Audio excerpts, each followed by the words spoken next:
Hi everyone and welcome. It's Steve Johnson here, Chief Investment Officer at Forager Funds, and this is our quarterly video for the quarter ended 31 December 2020. I'm joined by Alex Shevelev, Senior Analyst on the Australian Fund. Hi Alex. Hi Steve, hi everybody. It was a fascinating year for the Australian Fund last year. Things were looking pretty horrible at the end of March and it ended up being a quite good year. As you wrote in the Aussie Fund section of the quarterly report, Alex, there's still lots of work to do here. And my view of these things is you get out of a hole a step at a time, and last year was a really big step. So well done to you on that portfolio and how well it's performing. How are you seeing things as we sit here at the moment? Yeah, so Steve, I think it's definitely a step in the right direction. We had an atrocious first quarter to the year. A lot of the smaller stocks that we owned were beaten down severely, and a lot of that was because of the illiquidity involved there. If someone wanted to sell even a small amount of stock, the price was significantly lower during that period of illiquidity and panic. Subsequent to that, though, we had a significant bounce both in those positions and from new investments, and managed to finish the year plus 22% with a market that was up fractionally. Yeah, it's a portfolio, I think, that has come a long way as well. That's been something that's been very pleasing for me. Obviously, we get paid to buy things where the share price goes up, but that normally follows a business going well. And as we sit here at the moment, we've got a portfolio of stocks that are operationally performing much better.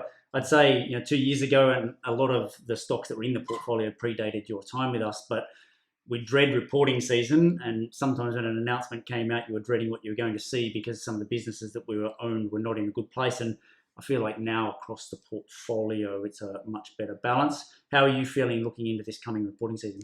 It was definitely good to see upgraders in the portfolio, and often significantly, and often serial upgraders as well. So we'd have companies like a Motorcycle Holdings or a National Tire, fueled by some of the trends we've seen post-COVID, really significantly hit this first half out of the park. That wasn't all the companies necessarily. There was a good tailwind to them, but it was positive to see that not only in those names, but often across the portfolio. Yeah, good profitability and return to dividends as well. Maybe one that was one of the laggards in terms of recovery, but was showing some good signs of progress, is advertising agency WPP has also announced that it's got a takeover bid from its parent. That takeover bid is 70 cents compared to a share price that was down in the 20s back in March, maybe early 40s, I think, when we first bought it. How does 70 cents stack up against your estimate of the value here?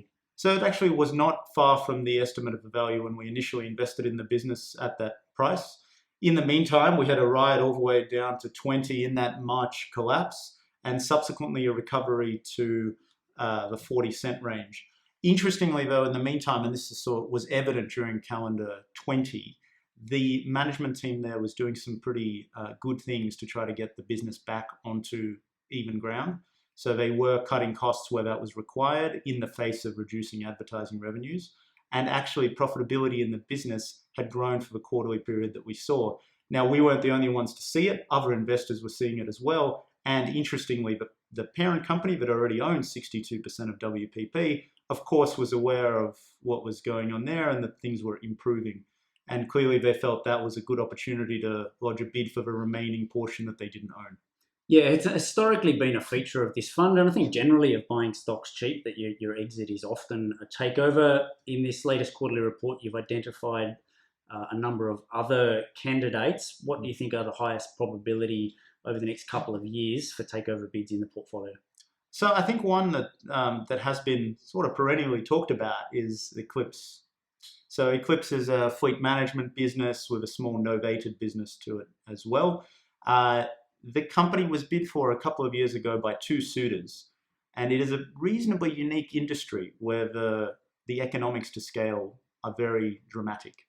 So if you had an acquisition of this business by one of the other two players, and the bids last time came from both SG Fleet, which is another position in the fund, and Macmillan Shakespeare, the synergies across that group would be very significant.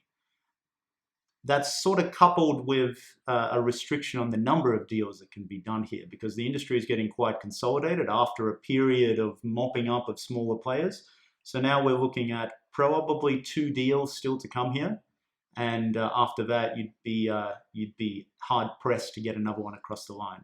Yeah, we own Eclipse and SG Fleet there. They're both likely, I would say, to be involved in further consolidation. And as you said, I think the economic rationale for it in that sector is very, very significant.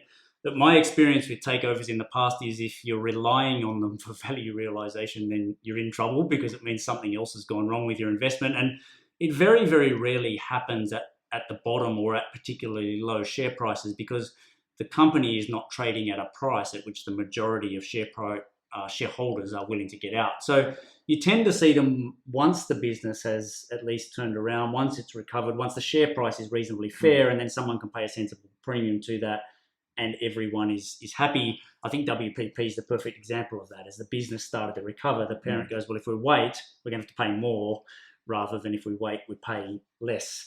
So Eclipse is a good example there. Maybe I select an example, I think, of one where it needs to show some more progress on the operational front.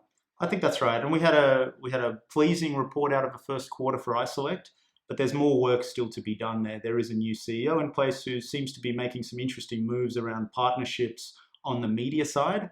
So we hope that they take that, can prove a turnaround there, and that will impact not only the traded price, but will hopefully attract back the suitor that had bid for the company previously at a healthier price. Yep, it's my advice to everyone: make money and pay dividends. And if we get a takeover, then that's the cream on the cake, not the reason that we own the stock. Thanks for joining us today, Alex, and thanks for tuning in. We've got a really interesting month coming up with reporting season through this portfolio, where we still think a lot of the investments that we've got are extremely well priced, despite the run-ups over the past 6 months or so. Thanks again for tuning in. You can catch all of our videos at foragerfunds.com or on our YouTube channel.